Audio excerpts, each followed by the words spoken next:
अस्सलाम वालेकुम student. Second year mathematics में सेकेंड लेक्चर के साथ मैं आप लोगों के सामने हाजिर हूँ। आज हमने जो काम करना है, लास्ट टाइम जहाँ पर हमने काम किया था, हम डोमेन और रेंज को डिफाइन करने के बाद उसके एग्जांपल्स कर रहे थे। उस एग्जांपल्स में सबसे पहले हमने ये एग्जांपल की थी डोमेन और रेंज फाइंड आउट करने के लिए कि f of x is equal to x square. इसकी एग्जांपल जब हमने सॉल्व की थी तब आप लोगों को बताया था कि आप लोगों ने सबसे पहले उस फंक्शन को देखना है और डोमेन के लिए आप लोगों ने चेक ये करना है कि आप लोग इस फंक्शन के अंदर कौन कौन सी वैल्यूज पुट कर सकते हैं जिसपे आप लोगों को जिसपे यह फंक्शन डिफाइन हो या फाइनाइट आप लोगों को वैल्यू देता हो। तो फिर हमने ये डिस्कस किया था कि आप इस फंक्शन के लिए जो मर्जी वैल्यू आप लोग पुट कर लें, आप लोगों को आंसर देगा, चाहे पॉजिटिव वैल्यू हो, नेगेटिव हो या जीरो। तो इसलिए हमने इसकी जो डोमेन थी उसको हमने ये कहा था कि इसकी जो डोमेन है वो सेट ऑफ रियल नंबर्स है। सिमिलरली जो रेंज की अगर बात करें तो रेंज फाइंड आउट करने के लिए हमें ये देखना था कि फिर इसके जो आंसर्स आएंगे वो क्या आएंगे। इसके आंसर्स फिर हमने इसके फंक्शन की नेचर से पता चल रहा है कि अगर एक्स स्क्वायर है तो इसके अंदर एक्स की जो भी वैल्यू पुट कर लें, चाहे वो पॉजिटिव हो या नेगेटिव हो, नेगेटिव भी होगी तो आंसर इसका पॉजिटिव ही आएगा क्योंकि स्क्वायर है हमारे पास ये। या यूँ कह लें कि नेगेटिव वैल्यू भी पॉजिटिव हो जाएगी स्क्वायर की वजह से। तो इस वजह से इसकी जो रेंज थी उसके अंदर और जीरो पे भी आंसर आपको जीरो भी देगा। तो हमने इसकी रेंज को लिखा था कि set of all non negative real number. इसको इस फॉर्म में भी लिखा था हमने और ये भी कहा था कि इसी जो रेंज है उसको आप लोग जीरो, ये क्लोज इंटरवल का मतलब है कि जीरो इंक्लूडेड है, और इन्फिनिटी जहाँ पे भी आते हैं ओपन इंटरवल लगता है, जीरो टू इन्फिनिटी, इस फॉर्म में भी आप लोग इसको राइट कर सकते हैं। तो आज हम इसकी सेकंड टाइप की तरफ जाएंगे। सेकंड टाइप में हमने देखना था कि ये फंक्शन है हमारे पास f of x equal to x over x square minus four. इसकी डोमेन और रेंज आप लोगों ने जब बतानी है तो याद रखिएगा, जो भी आप लोगों के पास फंक्शन अगर तो इस टाइप का पोलिनोमियल फंक्शन है कोई भी, तो उसमें जिसमें डिनोमिनेटर आप लोगों के पास मौजूद नहीं है, इसका मतलब एक्स की तमाम वैल्यूज उसमें पुट हो सकती है, तो उनकी जो डोमेन होती है वो सेट ऑफ रियल नंबर्स होती है तमाम। लेकिन जो आप लोगों के पास रैशनल फंक्शंस के फॉर्म में आप लोगों के पास होते हैं, रैशनल फ्रैक्शन के फॉर्म में होते हैं, तो उनमें ये याद रखिएगा कि उसमें आप लोगों ने पर्टिकुलरली ये चेक करना है कि क्या ये फंक्शन हर जगह पे डिफाइन है। जाहिर है जिसमें आप लोगों के पास डिनोमिनेटर में कोई फंक्शन है एक्स स्क्वायर माइनस फोर है जैसे कि, तो ये अगर जीरो हो गया तो वहां पर ये वैल्यू डिफाइन नहीं रहेगी। तो इसका मतलब ये है कि ये वैल्यू, ये फंक्शन हमेशा डिफाइन रहेगा, लेकिन एक जगह पे ये फंक्शन डिफाइन नहीं होगा। कहाँ पर? जहाँ पर एक्स स्क्वायर माइनस फोर क्या हो जाए आप लोगों के पास, जीरो हो जाए। तो x square minus four zero होने का मतलब क्या है कि जहाँ पर आप लोगों के पास एक्स स्क्वायर की वैल्यू फोर हो जाए, और x square is equal to four, इसको जब सिंप्लीफाई करेंगे स्क्वायर रूट लेंगे दोनों साइडों पे, तो यूं कह लें कि अगर एक्स की वैल्यू प्लस या माइनस टू हो जाए, तो यहाँ पर जब पुट होगी एक्स की वैल्यू प्लस टू या माइनस टू, तो इसका आंसर फोर आएगा। तो फोर माइनस फोर, ये नीचे जीरो हो जाएगा तो फंक्शन डिफाइन नहीं रहेगा। तो इसका मतलब ये होगा कि x is equal to two पे और x is equal to minus two पे फंक्शन डिफाइन नहीं। तो ये बात यहाँ तक क्लियर होनी चाहिए आप लोगों को। ओके, फिर फंक्शन अगर यहाँ पे डिफाइन नहीं है तो फिर उसके बाद हमने ये देखा है कि अगर ये फंक्शन डिफाइन नहीं, तो so the domain of F क्या है हमारे पास, तो आप तमाम वैल्यूज पुट कर सकते हैं set of all real number except minus two and two, क्योंकि माइनस टू और टू अगर पुट करते हैं तो फंक्शन डिफाइन नहीं रहता हमारा। ओके जी, डोमेन की बात होगी। अब बात आती है रेंजेस की। तो रेंज के अंदर पोलिनोमियल जो भी होते हैं आप लोगों के पास, उसमें तमाम टाइप के आंसर्स आते हैं। अब एक्स की सिंगल पावर है ना यहाँ पे, अगर एक्स की हर जगह पे ही इवन पावर होती तो फिर नेगेटिव आंसर्स ना आते, लेकिन अब एक्स की पॉजिटिव पावर भी है आप लोगों के पास, ऑड पावर है, तो x over x square minus four, तो इसमें आप लोगों को डिफरेंट टाइप्स के आंसर मिल जाएंगे। जीरो जब एक्स की जगह पे पुट होगा तो जीरो आंसर भी मिलेगा, पॉजिटिव आंसर भी मिलेंगे और नेगेटिव आंसर भी मिलेंगे। इसका मतलब इसकी जो रेंज है इसको हम कह सकते हैं कि इसकी जो रेंज आएगी वो range set of all real number आएगी। ओके, इसके बाद जो नेक्स्ट क्वेश्चन है उसको हम डिस्कस करते हैं। स्क्वायर रूट से रिलेटेड जितने भी आप लोगों के पास क्वेश्चन होंगे तो उनको आप लोगों ने जब भी सॉल्व करना है तो ये याद रखिएगा, स्क्वायर रूट फंक्शन डिफाइन होता है जब इसके अंदर वाली वैल्यू पॉजिटिव हो। तो ये देखें एक्स स्क्वायर माइनस नाइन है, तो ये डिफाइन कहाँ पे होगा, ये इसमें लिखा है जहाँ पर x mod greater or equal to three होगा। X mod greater equal to 3 का मतलब क्या है, इसको थोड़ा सा मैं एक्सप्लेन कर देता हूँ। इसका मतलब ये है कि ये फंक्शन डिफाइन वहाँ पे होगा जहाँ पर एक्स स्क्वायर माइनस 9, इसका आंसर 0 होगा, क्योंकि 0 का स्क्वायर रूट एग्जिस्ट करता है, या पॉजिटिव होगा। तो 0 या पॉजिटिव हो, या यूँ कह सकते हैं कि जहाँ पर x square greater equal to 0, तो जहाँ पर square greater equal to 0, sorry, जहाँ पर x square greater equal to 9 हो, क्योंकि 9 दूसरी साइड पे शिफ्ट हो जाएगा, तो आप लोग यूँ कह सकते हैं कि एक्स मॉड जहाँ पर ग्रेटर इक्वल टू 3 हो। तो इस वजह से उसने कहा है कि एक्स मॉड जहाँ पर उसका modulus value greater equal to 3 हो, या यूँ कह सकते हो एक्स ग्रेटर देन 3 हो और less than minus 3। X mod greater equal to 3 का मतलब क्या है कि एक्स ग्रेटर इक्वल टू 3 और या फिर less or equal to minus 3। तो आप इसके अंदर क्या करेंगे, जो वैल्यूज हैं वो 3 से ज़्यादा, देखें उसने ऐसे भी लिखा है इसको डोमेन को, और ये भी लिखा है कि माइनस इन्फिनिटी से माइनस 3 तक और 3 से आगे इन्फिनिटी तक, यानी कि सिर्फ 3 और माइनस 3 के दरमियान का रीजन छोड़ देना है, बाकी तमाम वैल्यूज पुट कर सकते हैं। इसको ऐसे भी लिख सकते हैं जो दोनों तरीके लिखे हुए हैं उसने, या फिर इसको लिखने का एक और प्रोसीजर भी है कि आप कह सकते हैं कि इसके अंदर सारे रियल नंबर्स आ सकते हैं, लेकिन इसके अंदर -3 और 3 के दरमियान वाला रीजन नहीं आएगा। -3 और 3 ये ओपन, ओपन का मतलब है कि -3 और 3 तो पुट हो सकते हैं, क्योंकि वहाँ पे आंसर 0 देगा आपको, तो -3 और 3 के दरमियान का रीजन नहीं आ सकता। तो ये इसका आंसर है। इसी से रिलेटेड कुछ क्वेश्चंस भी हैं यहाँ पर एक्सरसाइज के अंदर, उनको भी अभी देख लेते हैं, स्क्वायर रूट से रिलेटेड क्वेश्चंस को, जिनकी डोमेन और रेंज हमने फाइंड आउट करनी है।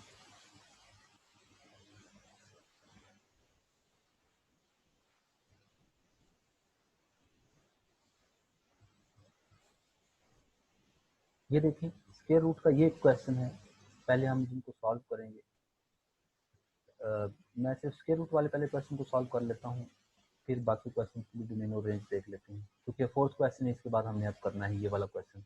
एक्सरसाइज के फर्स्ट 3 क्वेश्चन जो हैं ये देखें, आप लोग कर चुके थे, लास्ट जो हमारी वीडियो थी उसके अंदर हमने एक्सरसाइज के फर्स्ट 3 क्वेश्चन किए थे, जिसमें पैरामीटर ऑफ अ स्क्वायर को हमने फंक्शन ऑफ एरिया लिखा था, सर्कल के एरिया को as a function of circumference लिखा था। तो ये काम हम कर चुके थे प्रीवियस वीडियो। तो आज हमने इनकी डोमेन और रेंज फाइंड आउट करनी है। तो अब डोमेन और रेंज अगर हमने फाइंड आउट करनी है, तो फिर मैं इसी से रिलेटेड चीज़ पकड़ता हूँ कि हम सबसे पहले क्या देखते हैं, इस स्क्वायर रूट के फंक्शन को देखते हैं, एक्स के रूट -4 को और एक्स प्लस 1 को। तो पहले इसी को देखता हूँ जिससे रिलेटेड एक्स स्क्वायर -9 वाला किया था।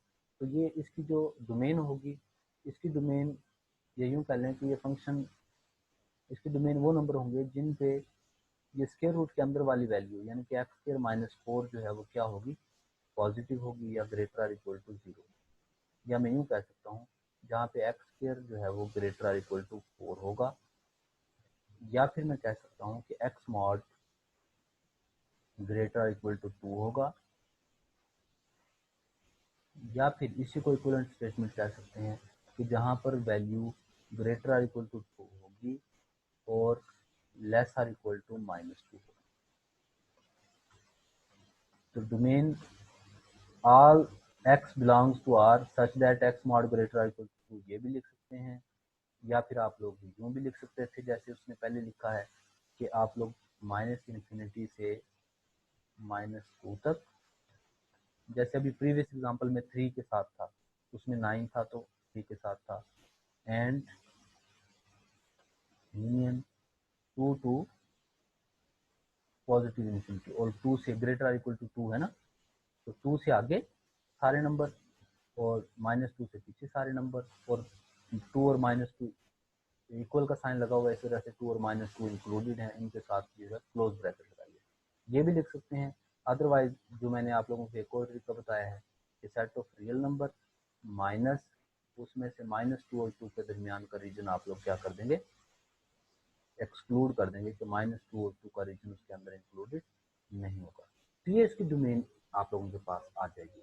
रेंज जो है, आंसर आपके पास इसके जो हमने स्क्वायर रूट वाला है उसकी भी रेंज डिस्कस नहीं की शायद मैंने। स्क्वायर रूट का जो भी क्वेश्चन हो, चाहे स्क्वायर रूट ये है, ये है, या फिर मॉडुलस वैल्यूज का है, या फिर एक्स स्क्वायर जो था जिसमें इवन पावर्स हों। तो इन तमाम का जो आंसर है वो पॉजिटिव वैल्यूज आती हैं या जीरो आ सकती है। इसका मतलब इनकी जो रेंज होती है वो set of non negative real numbers होती है। तो इन सब की रेंज क्या होगी? Set of all non negative real numbers. Okay, इसकी डोमेन और रेंज हमने देख ली इस फंक्शन की। अब हम इस x plus one square root को देखेंगे। तो इसकी डोमेन फाइंड आउट करने का वही प्रोसीजर होगा कि इसकी डोमेन में भी वो नंबर होंगे जिनमें x plus one greater equal to zero होगा। तो यहाँ पर x प्लस वन जिसमें x plus one greater equal to zero होगा। ये ग्रेटर इक्वल टू का साइन यहाँ पर नहीं है, तो मैं ग्रेटर इक्वल लिख रहा हूँ, ग्रेटर इक्वल टू जीरो होगा। x plus one greater equal to zero होगा। या यूं कह सकता हूँ कि जहाँ पर x greater equal to minus one होगा। तो माइनस वन से आगे तमाम नंबर्स के लिए, तो इसको कैसे आप लोग राइट करेंगे? तो इसको लिख सकते हैं कि माइनस वन टू इन्फिनिटी, ये इसकी डोमेन हो जाएगी हमारे पास इस फंक्शन की जी ऑफ एक्स की। तो डोमेन को डी ओ एम जैसे हमने पहले इसको राइट किया था लिख सकते हैं। और जो रेंज होगी वो नॉन नेगेटिव रियल नंबर्स है, क्योंकि हमारे पास इसकी जो रेंज है उसमें तमाम के तमाम पॉजिटिव वैल्यूज ही आएंगी या जीरो आएगी। ओके, उसके बाद हमारे पास एक और टाइप थी, ये जो जी ऑफ एक्स है, जो पोलिनोमियल फंक्शन होते हैं जिसमें इवन पावर भी नहीं होती। तो जो पोलिनोमियल्स हैं उनकी जो डोमेन है वो तो आप लोगों को बताई थी कि तमाम सेट ऑफ रियल नंबर्स है आप लोगों के पास, अगर डिनोमिनेटर नहीं है तो इसकी जो डोमेन है वो सेट ऑफ रियल नंबर है। और रेंज में भी आपके पास पॉजिटिव नेगेटिव हर तरह के नंबर आ रहे हैं यहाँ पर, तो इसकी रेंज भी हमारे पास रियल नंबर है। ओके, फिर हम आ जाते हैं इस क्वेश्चन की तरफ, मॉडुलस वैल्यू की तरफ। तो मॉडुलस की जो रेंज की बात की थी मैंने, तो रेंज तो हमने यही डिस्कस कर ली थी कि इसकी जो रेंज आएगी वो जीरो टू इन्फिनिटी आएगी। रेंज जो है वो जीरो टू इन्फिनिटी हमारे पास है इसकी, क्योंकि इन तमाम की जो रेंजेस हैं इस वैल्यू की, इसकी और इसकी रेंजेस सबकी सेम है जो कि जीरो टू इन्फिनिटी है। अब इसकी डोमेन की बात कर लेते हैं। इसकी डोमेन का बिल्कुल वही प्रोसीजर है कि x माइनस थ्री मॉड, जहाँ पर ये वैल्यू पॉजिटिव आप लोगों को आंसर देगा। तो ये आप लोगों को पॉजिटिव आंसर कहाँ पे देगा? आप यहाँ पर जीरो पुट करके देखें, कोई भी वैल्यू जब यहाँ पर जीरो पुट करेंगे तो आंसर आएगा मेरे पास माइनस थ्री। तो वो पॉइंट बेसिकली आपने देखना होता है जहाँ पे पहली दफ़ा जीरो हो रहा है, पहले तो हम उस पॉइंट को देखेंगे। तो इसका जो पॉइंट है बेसिकली x माइनस थ्री, अगर मैं यहाँ पर थ्री पुट कर दूँ x की जगह पे, तो वहाँ पर मॉडुलस वैल्यू क्या आ जाती है? जीरो आ जाती है। तो फिर ये आप लोगों को आंसर दे रहा है जीरो पे भी। उसके अलावा आप लोग इस पे पॉजिटिव वैल्यूज भी पुट करके देखें या नेगेटिव भी पुट करके देखें। आप यहाँ पर जो भी वैल्यू पुट करेंगे, ये और बात है कि सारे मॉडुलस का आंसर आप लोगों को पॉजिटिव मिलेगा, लेकिन आप x की जगह पे कोई भी वैल्यू पुट कर सकते हैं। इस वजह से इसकी जो डोमेन होगी वो सेट ऑफ रियल नंबर होगी, बिल्कुल वैसे ही जैसे इसकी set of real number domain. तो इसकी डोमेन क्या आ गई हमारे पास? एक्स माइनस थ्री मॉड की सेट ऑफ रियल नंबर, और रेंज जो आंसर हैं वो पॉजिटिव आएंगे और जीरो आएगा। तो जीरो टू इन्फिनिटी इसके आंसर आएंगे। अब ये हमारे पास जो इसके बाद फंक्शन है जिसमें हमारे पास मल्टीपल वैल्यूज दी हुई होती हैं, तो उसमें डोमेन का तो यहीं से आप लोगों को आइडिया हो जाएगा। ये एक्स की जो वैल्यूज दी हुई हैं कि x less or equal to minus two और x greater than minus two, मतलब माइनस टू से छोटी भी तमाम वैल्यूज आप लोग पुट कर सकते हैं और ग्रेटर देन टू भी पुट कर सकते हैं। और इसमें भी एक्स लेस देन थ्री और x greater equal to three, three से छोटी भी तमाम वैल्यूज पुट हो सकती हैं, बड़ी भी। तो इसकी डोमेन, इन दोनों फंक्शन की डोमेन जो है वो तो सेट ऑफ रियल नंबर है, इस वजह से डोमेन आप लोगों को चेक करने की इन दोनों की ज़रूरत नहीं है, डायरेक्ट साथ लिखती है। तो इसके अलावा इनकी रेंजेस जो हैं वो बड़ी इंपॉर्टेंट होती हैं। अब इम्पोर्टेंट कैसे हैं? आप माइनस टू से इसका बिहेवियर चेक कर लिया करें थोड़ा सा, कि माइनस टू यहाँ पर पुट करें एक्स की जगह पे, six into minus two minus twelve हो जाएगा। मैं इसका बिहेवियर चेक करता हूँ माइनस टू पे, तो वो माइनस ट्वेल्व प्लस सेवन जो कि बन रहा है फाइव। ओके, अब मैं इससे छोटी तमाम वैल्यूज के लिए इसको चेक करना चाह रहा हूँ। -2 से छोटी कौन सी वैल्यू है? -3 है। -3 पे भी -18 प्लस 7 तो -11 आप लोगों को आंसर दे। इसका मतलब ये है, ये -5 था बेसिकली, मैंने इसको शायद +5 लिख दिया, -5। ओके, -5 -11, इसका मतलब -5 और उससे छोटे नंबर होते चले जाएंगे। तो एक चीज़ मुझे पता चल गई कि मेरे पास यहाँ पे x लेसर इक्वल टू -2 पे g की जो वैल्यूज आ रही हैं वो या तो -5 आ रही है या फिर इससे छोटी वैल्यूज आती जाएंगी। ओके, अब मैं ग्रेटर देन टू -2 इस फंक्शन में पुट होना है, तो मैं यहाँ पर -2 पुट करके देखता हूँ।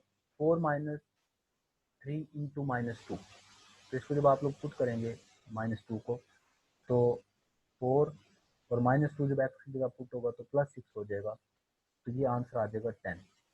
ओके,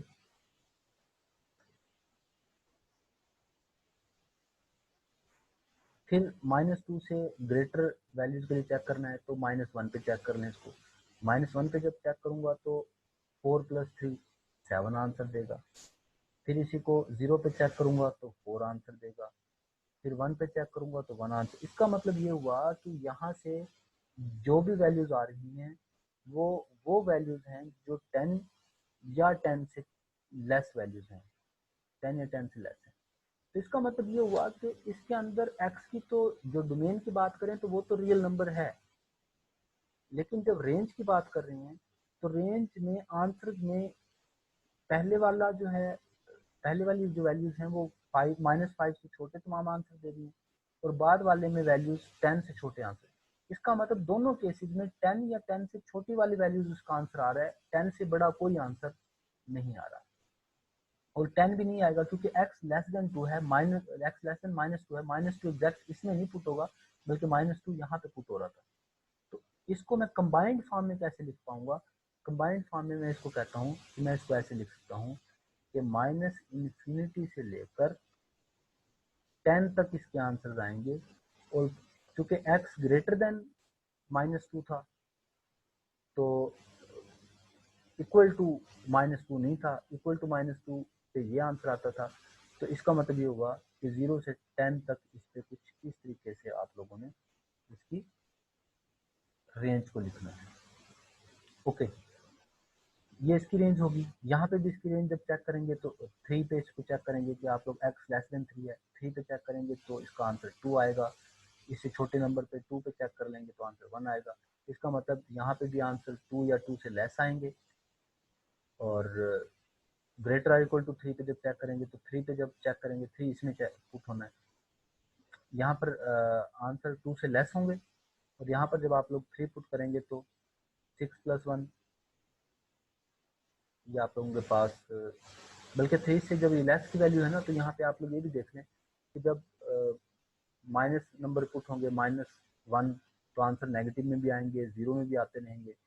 और जब आप लोग ग्रेटर देन 3 नंबर पुट करेंगे, लेट्स सपोज यहाँ पर 3 पुट करते हैं तो 7 आ रहा है, और उससे बड़ा जो भी नंबर पुट करेंगे तो वो 7 से ग्रेटर वैल्यू ही आप लोगों के पास आएगी। तो एक चीज़ मुझे पता चल गई कि इस ये फंक्शन आपको ये वैल्यू आपको बताती है कि यहाँ पर आंसर 2 से लेस है, और ये आपको बताती है कि इसके आंसर 7 से ग्रेटर हैं। तो इसका मतलब इसके जो टोटल आंसर हैं वो -∞ से लेकर 2 तक होंगे या फिर 7 से लेकर इन्फिनिटी तक होंगे। अब 7 और 2 बजाते खुद इंक्लूडेड हैं या नहीं, तो बाउंड्री देखें कौन सी में इक्वल का साइन है। इसमें इक्वल का साइन नहीं है, इसमें लेस देन 3 था, तो इसमें आप लोगों ने ओपन इंटरवल, इसमें इक्वलिटी साइन है, इसका मतलब 7 वैल्यू यहाँ पे एग्जिस्ट करेगी 3 के लिए। तो 7 के साथ क्लोज और 2 के साथ जो है वो ओपन इंटरवल लगा हुआ है। तो ये दोनों सेपरेट सेपरेट के -∞ से 2 तक और 7 से लेकर इन्फिनिटी तक तमाम वैल्यूज इसकी रेंज होंगी इस फंक्शन की। ओके जी, ये हमारे पास यहाँ तक हमने इसको देख लिया। अब हमारे पास ये नेक्स्ट जी ऑफ एक्स की एग्जांपल है जिसमें x² -3x + 2 ओवर x + 1 है।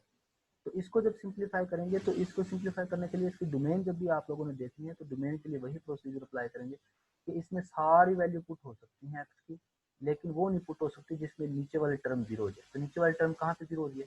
अगर एक्स की जगह पे -1 पुट करेंगे तो इस केस में यहाँ पर ये देखिए थोड़ा सा लिखा भी हो कि x माइनस वन नहीं हो सकता।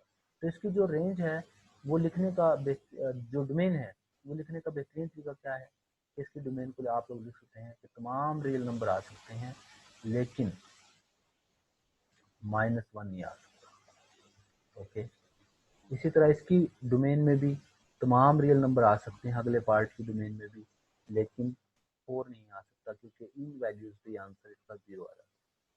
अच्छा, इसकी रेंज बड़ी इंटरेस्टिंग होती है कि अगर आप लोगों के पास डिनोमिनेटर 0 हो रहा हो, लेकिन रेंज जो है, रेंज में तो पॉजिटिव नेगेटिव हर तरह के आंसर मिल रहे हैं आप लोगों को। जब ये वैल्यूज यहाँ पे पुट करके देखेंगे आप लोग पॉजिटिव और नेगेटिव, लेकिन माइनस वन पे इसकी लिमिट क्या एग्जिस्ट करती है, तो आप लोगों ने ये चेक कर लेना है कि अगर आप लोग माइनस वन एग्जैक्ट वैल्यू ना पुट करते बल्कि लिमिट पुट करते तो इसका क्या आंसर आता।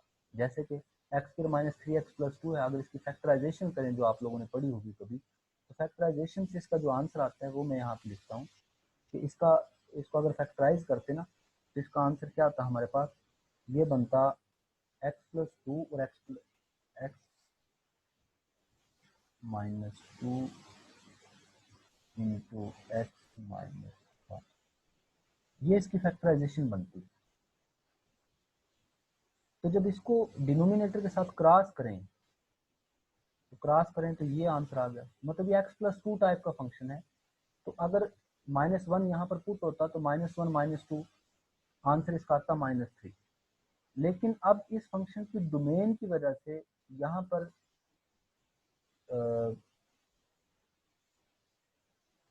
पर ये वैल्यू माइनस वन पुट नहीं हो सकी। इस वजह से हम कहेंगे कि माइनस वन पे इसका जो आंसर आना था minus one minus two minus three, वो वैल्यू रेंज में या आंसर में अपीयर नहीं होगी। ओके, इसी तरह यहाँ पे है हमारे पास कि इसकी आप लोग जो फैक्टराइजेशन करेंगे तो इसकी फैक्टराइजेशन ऊपर जो है एक्स स्क्वायर माइनस फोर थी, उनकी क्या बननी थी, एक्स प्लस फोर और एक्स माइनस फोर। तो ये जब आप लोग कैंसिल आउट कर लेंगे एक्स माइनस फोर को, तो एक्स प्लस फोर टाइप का है और फोर चूंकि पुट नहीं हुआ तो फोर पे इसका जो आंसर आता है एट, वो इसकी रेंज में या आंसर में नहीं आएगा। इस वजह से इनकी जो रेंजेस होगी दोनों की, डोमेन आर माइनस वन है तो इसकी जो रेंज होगी वो आर माइनस माइनस थ्री, और इसी तरह इसकी जो रेंज होगी है वो आर माइनस एट है, क्योंकि फोर पुट नहीं हो सका और फोर पे इसका आंसर क्या आना था मेरे पास, एट आना था। इस वजह से इसकी रेंज आर माइनस एट है। तो ये हमारे पास जो है वो डोमेन और रेंज रिलेटेड क्वेश्चंस हैं जो कि बड़े इंपॉर्टेंट हैं, लास्ट तक स्टूडेंट्स का इशू रहता है इनमें। अगर अभी भी आप लोगों का कोई इशू होगा तो आप लोग इसको कमेंट सेक्शन में पूछ सकते हैं, उससे रिलेटेड आप लोगों को मैं ब्रीफली बता दूंगा। ओके, नेक्स्ट हमारे पास है जी given function f of x ये है, f of two is equal to minus three, f of minus one is equal to two, find the values of a and b. तो आपको फंक्शन गिवन है और फंक्शन अगर given हो तो ए और बी दो कॉन्स्टेंट्स की आप लोगों ने वैल्यू फाइंड आउट करनी है। तो टू इक्वेशंस बनाएंगे आप लोग जो यहाँ पे हैं, वो वहाँ पे डोमेन और रेंज से रिलेटेड क्वेश्चन सॉल्व करने की रीजन भी ये थी कि यहाँ पे वो दिया नहीं हुआ डायरेक्ट, वरना मैं एक्सप्लेन कर देता उसको। ओके जी, नेक्स्ट इंशाल्लाह कोशिश यही होगी मेरी कि कुछ वीडियोस में आप लोगों को खुद सॉल्व करते हुए को रिकॉर्ड करूं। तो लॉकडाउन सिचुएशन में कुछ इंस्ट्रूमेंट्स इस टाइप के नहीं मिल रहे अभी। ओके जी, क्वेश्चन नंबर 5 है f of x is equal to x cube minus a x square plus b x plus one. तो f of two is equal to minus three उसमें दिया हुआ है, तो आपने जहाँ जहाँ एक्स है वहाँ वहाँ टू पुट कर दें पहले। तो ये देखें एक्स क्यूब था तो हमने क्या कह दिया, एक्स क्यूब की जगह पे क्या पुट कर दिया, टू क्यूब, ए एक्स स्क्वायर की जगह पे टू स्क्वायर। तो ये इक्वेशन आ गई। और दूसरी साइड पे क्या चीज़ आनी थी, यहाँ पर एफ ऑफ टू की जगह पे ये सारा फंक्शन जहाँ जहाँ टू था वो आ गया, एक्स था वहाँ पे टू पुट करके, और इक्वल टू किसके माइनस थ्री, तो मैंने इसको भी इक्वल टू माइनस थ्री लिखा। तो इसको जब सिंप्लीफाई किया तो एक इक्वेशन हमारे से जनरेट होगी, कौन सी वाली, ये इक्वेशन जनरेट होगी। यही प्रोसेस हमने एफ ऑफ माइनस वन पे किया कि एफ फंक्शन के अंदर जहाँ जहाँ एक्स था वहाँ पे माइनस वन पुट किया और उसको इक्वल टू जीरो पुट किया। तो एक इक्वेशन हमने वहाँ से फाइंड आउट करी। अब आप लोगों की चॉइस है कि आप लोग यहाँ से ए या बी की वैल्यू फाइंड करें a is equal to minus b और उधर दूसरी इक्वेशन में पुट कर दें। या फिर यहाँ पर भी एक प्रोसेस उसने अप्लाई किया है, वो क्या है कि इसको 2 पे डिवाइड करने के बाद सिंपल किया है इक्वेशन को, और फिर दोनों इक्वेशन को साइमल्टेनियसली सॉल्व कर दिया है, एक दूसरे में से सब्ट्रैक्ट करके एलिमिनेट किया है ए और बी को। तो क्या किया है, ए 1 और 2 दोनों को राइट करने के बाद ऐड किया, ऐड करने से हमारे पास ए की वैल्यू आ गई जो कि आई है 2। तो किसी एक की वैल्यू आ जाए जब आप लोगों के पास, तो फिर दूसरी इक्वेशन के अंदर इक्वेशन नंबर 2 में यहाँ पे पुट किया, ए की जगह पे जब आप लोग 2 पुट करेंगे यहाँ पे, तो 2 plus b is equal to 0। तो 2 plus b is equal to 0 है अगर हमारे पास, तो बी की वैल्यू -2 आ गई, तो ये हमारे पास बी की वैल्यू आ गई। तो इस तरीके से आप लोग ए और बी दोनों की वैल्यूज फाइंड आउट कर सकते हैं। ओके जी, नेक्स्ट क्वेश्चन है, यहाँ पर उसकी सिचुएशन डिस्क्राइब नहीं की हुई। मैं दोबारा एक्सरसाइज की तरफ जाऊँगा। एक्सरसाइज में क्या है हमारे पास, a stone falls from a height of 60 meters on the ground. The height h after x seconds is approximately given by h of x is equal to 40 minus 10x square। तो किसी भी stone को किसी height से 60 metre height से गिराया गया और फिर उसके हाइट चेंज होने की जो सिचुएशन है, जो हाइट चेंज हो रही है वो फंक्शन ऑफ एक्स पे डिपेंड, मतलब एक्स पे डिपेंड कर रही है। तो फिर एक्स पे क्या है, टाइम, जैसे जैसे टाइम चेंज होगा वैसे वैसे उसकी हाइट चेंज होगी। स्टार्ट में जिसकी height let's suppose time t equal to 0 था तो उसकी हाइट यहाँ पे थी, थोड़ा सा टाइम गुजरेगा तो उसकी हाइट ये रह जाएगी, थोड़ा सा और टाइम के बाद ये रह जाएगी। इसका मतलब उसकी हाइट जो है वो फंक्शन ऑफ एक्स है। एक्स यहाँ पर टाइम को रिप्रेजेंट कर रहा है, जैसे कि टी लिख सकते हैं, लेकिन यहाँ पर एक्सरसाइज में चूंकि आप लोगों को उसने टी नहीं लिखा, एक्स लिखा है, तो मैंने एज इट इज यूज किया। Okay, what is the height of stone when x is equal to 1 second. तो x is equal to 1 second जब होगा तब उसकी हाइट कितनी है, ये आप लोगों ने फाइंड आउट करना है। तो आपने simply x is equal to 1 second का मतलब है कि time t is equal to 1 second है, तो x की जगह पे 1 पुट कर दें, तो height at 1 is equal to 30 meter, उसको सिंपलीफाई किया। What is the height at after 1.5 second, तो जहाँ जहाँ x है वहाँ पे 1.5 पुट कर दें और सिंपलीफाई करें 17। x को फिर 1.7 पे उसने पूछा है, ये देखें 1 सेकंड के बाद, 1.5 के बाद, 1.7 के बाद, तो कोई आप लोगों ने चेंज नहीं करनी सिवाय इसके कि जहाँ जहाँ x है वहाँ पे x की जगह पे 1 है तो 1 पुट कर दें, 1.5 है तो 1.5 पुट कर दें, 1.7 है तो 1.7 पुट कर दें। तो फिर जो लास्ट पार्ट है ये बड़ा इंपॉर्टेंट है कि when does the stone strikes the ground, कि स्टोन ग्राउंड को कब स्ट्राइक करेगा। तो ये वो सिचुएशन है जब हाइट 0 हो जाएगी। ग्राउंड को स्ट्राइक करने का मतलब ये है बेटा कि हम यहाँ पर इस पॉइंट पे पहुंचेंगे, और इस पॉइंट पे पहुंचने का मतलब है हाइट 0 होगी। अब एक्स की वैल्यू पुट नहीं होगी बल्कि एच की वैल्यू पुट होगी, जो कि हमें पता है डायरेक्ट कि ग्राउंड को स्ट्राइक करने का मतलब है कि हाइट 0 है, तो h of x is equal to 0 put कर दें। एच ऑफ एक्स किसकी इक्वल था, 40 माइनस 10 एक्स स्क्वायर, तो 40 माइनस 10 एक्स स्क्वायर को 0 पुट किया, तो 10 x square is equal to -40, sorry 10 x square is equal to 40 है, तो x square is equal to 4 है, तो एक्स इज इक्वल टू +-2। और ये एक्स की जो वैल्यू आई है ये प्लस माइनस दोनों के साथ आएगी, लेकिन चूंकि एक्स हमारे पास टाइम है, time can not be negative, so we may say that stone strikes the ground after 2 seconds. तो ये आप लोगों के पास इसका अल्टीमेट आंसर होगा। ओके जी, इसके बाद हमारी जो नेक्स्ट डिस्कशन है वो है अबाउट ग्राफ ऑफ फंक्शन।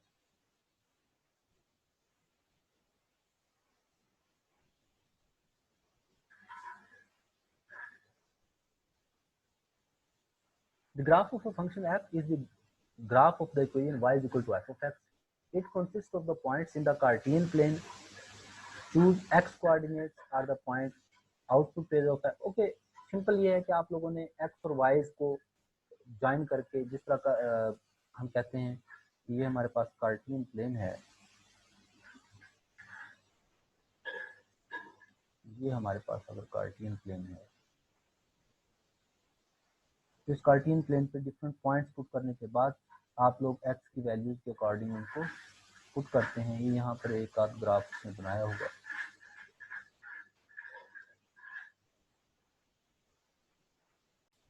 ये देखें जो एग्जांपल हमने पहले की थी जिसकी डोमेन और रेंज हमने फाइंड आउट की थी, उस फंक्शन का ग्राफ यहाँ पर बनाया हुआ है, क्योंकि हम ग्राफ को डिस्कस कर रहे हैं कि y equal to x square plus 1 है, तो एक्स स्क्र में x की जगह पे आप लोग 0 जब पुट करेंगे तो y की वैल्यू हमारे पास 1 आ रही है, वो हमने यहाँ पे पुट कर दी। इसी तरीके से एक्स की जगह पे जब 1 पुट करेंगे तो 1² + 1 आंसर 2 आ गया। तो ये वैल्यूज आप लोग ड्रा करते जाएंगे और उसके बाद सिंपली इसको ग्राफ ड्रा करने का मतलब ये है कि एक्स जब 0 है तो वाई की वैल्यू क्या थी 1, एक्स जब 1 था तो वाई की वैल्यू हमारे पास क्या थी 2, एक्स जब 2 था तो वाई की वैल्यू हमारे पास क्या थी 5। ओके, फिर इन तमाम वैल्यूज़ को जो वाई वाली वैल्यूज़ होती हैं उनको ज्वाइन करेंगे तो आप लोगों के पास ग्राफ बन जाता है। ये आप लोगों ने ग्राफिकल फॉर्म यहाँ से देख लिया। ओके जी, उसके बाद हमारे पास जो इम्पोर्टेंट टॉपिक है that is vertical line test. इससे रिलेटेड एमसीक्यू ज़रूर आता है आप लोगों को एग्जाम में कि क्या है, no vertical line can intersect a graph of a function more than once. तो ये याद रखिएगा, कोई भी ग्राफ आप लोगों को कभी भी किसी भी टाइप का ग्राफ ड्रा किया हुआ मिले और उसमें ये हो कि ये हमारे पास जो ग्राफ है ये फंक्शन का ग्राफ है या नहीं, तो डायरेक्ट आप लोगों के पास ये सिचुएशन है कि एक ये ग्राफ अक्सर पूछा जाता है इस टाइप का, ये कार्टियन प्लेन के अंदर एक्स वाई एक्सिस। तो आपने कोई काम नहीं करना सिवाय इसके कि आप लोग जहां मर्जी दिल करे आप लोग वर्टिकल लाइन एक ड्रा करके देखें। तो अगर वो ग्राफ को सिर्फ एक पॉइंट पर कट कर रही होगी तो ग्राफ फंक्शन का ग्राफ है, अदरवाइज वो फंक्शन नहीं होगा। ये हमारे पास बुक से कुछ एग्जांपल्स हैं कि यहाँ पे देखें आप लोग जहाँ मर्जी एक वर्टिकल लाइन ड्रा करके देखें ग्राफ्स में, तो आप लोगों के पास एक से ज़्यादा जगह पे वो लाइन कट नहीं करेगी ग्राफ को। इस वजह से ये हमारे पास फंक्शन है। यहाँ पे भी आप जिस जगह मर्जी, ये जो आप लोगों का ओरिजिनल ग्राफ है, ये वाली जो लाइन है, इसको जहाँ मर्जी आप लोग पैरेलल जो वर्टिकल लाइन है आप लोग ड्रा करके देख लें, वो एक ही पॉइंट पर कट करेगी। लेकिन इन दोनों में चेक करें कि यहाँ पे वर्टिकल लाइन अगर हमने ड्रा की है तो ये ग्राफ को इस पॉइंट पे भी कट कर रही है और इस पॉइंट पे भी, तो ये ग्राफ को एक जगह से एक से ज़्यादा जगह पे कट कर रही है। तो इस वजह से ये हमारे पास ग्राफ ऑफ अ फंक्शन नहीं है, फंक्शन नहीं बनेगा ये हमारे पास। तो ये उसने यहाँ पे राइट किया नॉट अ फंक्शन। इसी तरह ये भी जो एग्जांपल दी हुई है ये भी ग्राफ को एक से ज़्यादा जगह पे क्या कर रही है, कट कर रही है हमारे पास उसको लाइन को। तो इस वजह से ये भी हमारे पास फंक्शन नहीं है। ओके जी, अब इसके कुछ क्वेश्चन रह गए हुए हैं 1.1 के, इंशाल्लाह नेक्स्ट मीटिंग में हम उनको कवर करेंगे और उसके साथ ही 1.1 एक्सरसाइज एंड हो जाएगी।